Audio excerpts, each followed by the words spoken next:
أعوذ بالله من الشيطان الرجيم.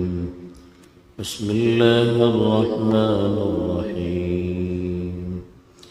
أم تريدون أن تسألوا رسولكم كما سئل موسى من قبل ومن يتبدل الكفر بالإيمان فقد ضل سواء السبيل. الحمد لله والصلاة والسلام على رسول الله وعلى آله وصحبه. یہودیوں کی کمزوریاں اور ان کی گستاخیاں بیان کی جا رہی تھی. اسی ضمن ایک اور ان کی کمزوری کی طرف اللہ تعالیٰ اشارہ کر رہے ہیں.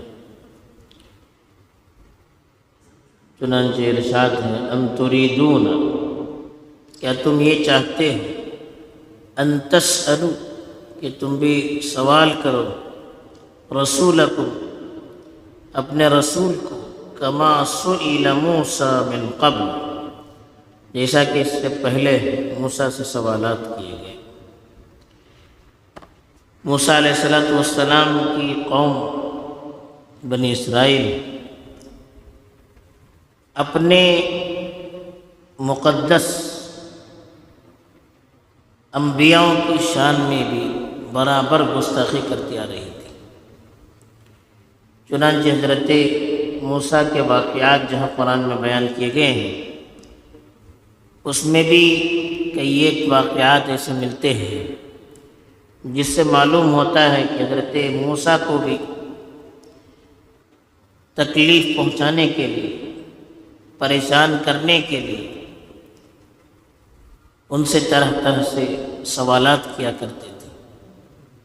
کبھی کہتے کہ ہم اللہ کو کلم کلا دیکھنا چاہتے ہیں، کبھی اور کچھ کہتے. مقصد صرف یہ ہوتا تھا کہ حضرت موسیٰ علیہ السلام کو پریشان کیا جائے، ان کو تکلیف دی جائے.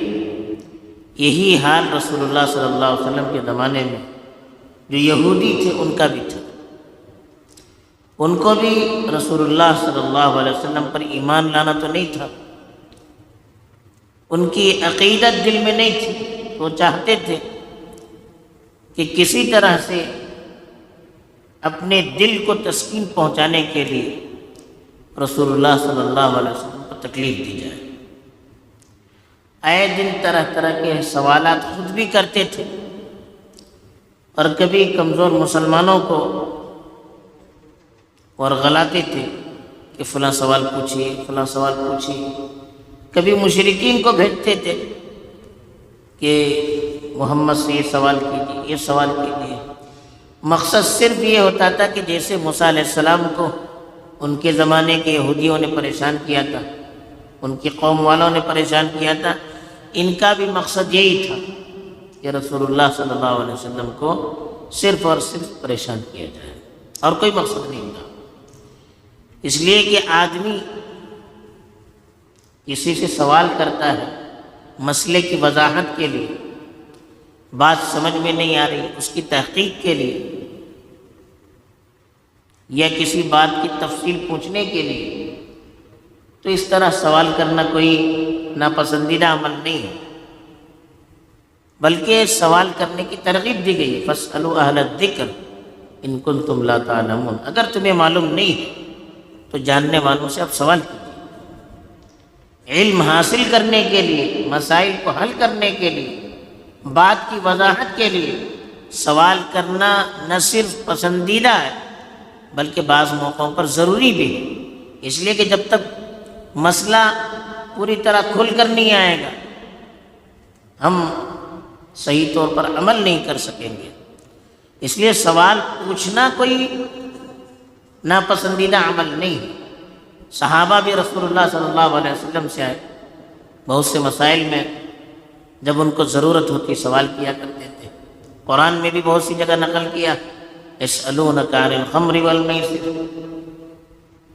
وہ شراب اور جوے کے بارے میں تم سے پوچھتے ہیں. یسألونک عن الانفال، مال غنیمت کے بارے میں تم سے سوال کرتے ہیں، یسألونک عن الاہلہ، چاند کے متعلق تم سے سوال کرتے ہیں۔ مختلف آیتوں میں اس کا تذکرہ کیا گیا ہے، احادیث مبارکہ میں بھی کئی حدیثیں ایسی ہیں جس میں صحابہ نے رسول اللہ صلی اللہ علیہ وسلم سے سوال کیا اور رسول اللہ صلی اللہ علیہ وسلم نے جواب دیا۔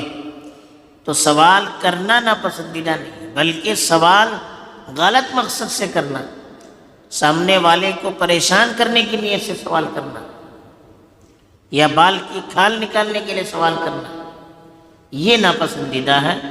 اس سے سامنے والے کی شان میں گستاخی بھی ہوتی ہے۔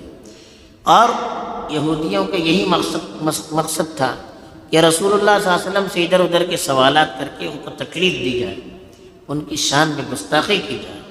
تو اسی لیے اللہ تعالیٰ پوچھتے ہیں کہ ہم تریدون ان تسألوا رسولکم، کہ تمہارے مقصد یہ ہے، بعض لوگوں نے ترجمہ کیا بلکہ تمہارا مقصد یہ ہے کہ تم اپنے رسول سے یعنی رسول اللہ صلی اللہ علیہ وسلم سے ایسے سوال کرو جیسے پہلے موسیٰ سے سوال کیا کرتے تھے، یعنی غلط مقصد سے، پریشان کرنے کی نیت سے۔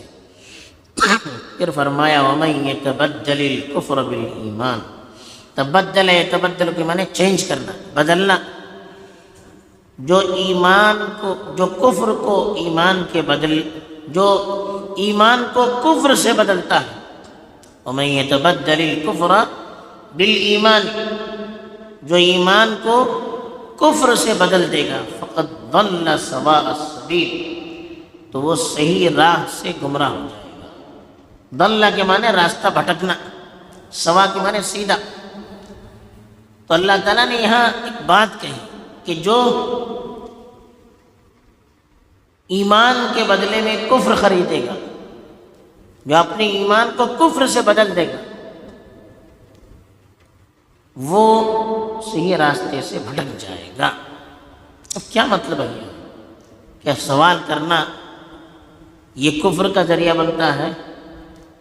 تو اس کی وجہ علماء نے کہ ان کے سوال کا مقصد ہی اللہ کے رسول کو پریشان کرنا ہوتا تھا، اور اللہ کے رسول صلی اللہ علیہ وسلم کی شان میں گستاخی، اللہ کے رسول کی توہین، یہ آدمی کو ایمان سے خارج کر دیتی ہے۔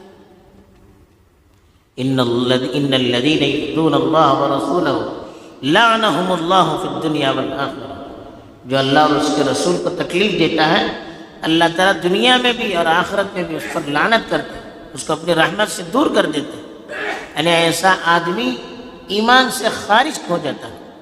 فَلْيَحْذَرِ الَّذِينَ يُخَالِفُونَ عَنْ أَمْرِهِ أَن تُصِيبَهُمْ فِتْنَةٌ أَوْ يُصِيبَهُمْ عَذَابٌ أَلِيمٌ۔ دوسری جگہ کہا کہ جو اللہ کے رسول کے احکام کی مخالفت کرتے ہیں ان کو ڈرتے رہنا چاہیے کہ وہ فتنے میں مبتلا نہ ہو جائیں یا دردناک عذاب ان پر نہ آ جائے۔ تو اللہ کے رسول صلی اللہ علیہ وسلم کی شان میں گستاخی کرنا یہ آدمی کے ایمان کو سلب کرواتا ہے، اس سے ایمان ختم ہو جاتا ہے۔ وَلَا تَجْهَرُوا لَهُ بِالْقَوْلِ كَجَهْرِ بَعْضِكُمْ لِبَعْضٍ أَن تَحْبَطَ أَعْمَالُكُمْ وَأَنْتُمْ لَا تَشْعُرُونَ، کہا کہ ایمان والو لا ترفعوا اصواتکم فوق صوت النبی، نبی کی آواز سے بلند اپنی آواز مت کیجیے۔ وَلَا تَجْهَرُوا لَهُ بِالْقَوْلِ كَجَهْرِ بَعْضِكُمْ لِبَعْضٍ، اور ان سے بلند آواز میں ایسے بات نہ کرو جیسے آپس میں آپ بات کرتے ہیں۔ کیوں؟ أَن تَحْبَطَ أَعْمَالُكُمْ، تمہارے اعمال ضائع ہو جائیں گے، تم کو پتہ بھی نہیں چلے گا۔ اللہ کے رسول سے بلند آواز میں بات کرنا یہ بھی ان کی شان میں گستاخی ہے، اس سے بھی عمل ضائع ہو جاتے ہیں۔ اگر کوئی سوال کرے اور پریشان کرے، گستاخی کرے، تو پھر اس کی کیا حالت ہوگی؟ اسی لیے یہاں اللہ تعالیٰ نے کہا جو شخص رسول اللہ صلی اللہ علیہ وسلم سے الٹے سیدھے سوالات کر کے ان کو پریشان کرتا ہے، گویا وہ اپنے ایمان کے بدلے میں کفر کو خرید دیتا ہے، وہ اپنے ایمان کو کفر سے بدل دیتا ہے اور سیدھی راہ سے وہ گمراہ ہو جاتا ہے۔ فقد ضل سواء السبیل، سیدھی راہ سے وہ بھٹک جاتا ہے۔ تو اس لیے اس آیت میں یہ ہمیں ادب سکھایا گیا کہ ایک تو بیکار سوالات نہیں کرنی چاہیے، دوسرے رسول اللہ صلی اللہ علیہ وسلم کی شان میں اور آپ کے وارثین کی شان میں بھی، اللہ کے نیک بندوں کی شان میں بھی کبھی گستاخی نہیں کرنی چاہیے، بلکہ گستاخی کی نیت سے سوالات بھی کیے جائیں گے تب بھی ایمان کی سلب ہو جانے کا، ایمان سے نکل جانے کا خطرہ ہے، سیدھی راہ سے بھٹک جانے کا خطرہ ہے۔ اس لیے اللہ کے رسول کی شان میں گستاخی سے بہت احتیاط کرنا چاہیے، اور اللہ کے رسول کے سلسلے میں آداب کا، احترام کا بھرپور خیال رکھنا چاہیے۔ اللہ تعالیٰ ہمیں توفیق دے، آمین، وآخر دعوانا۔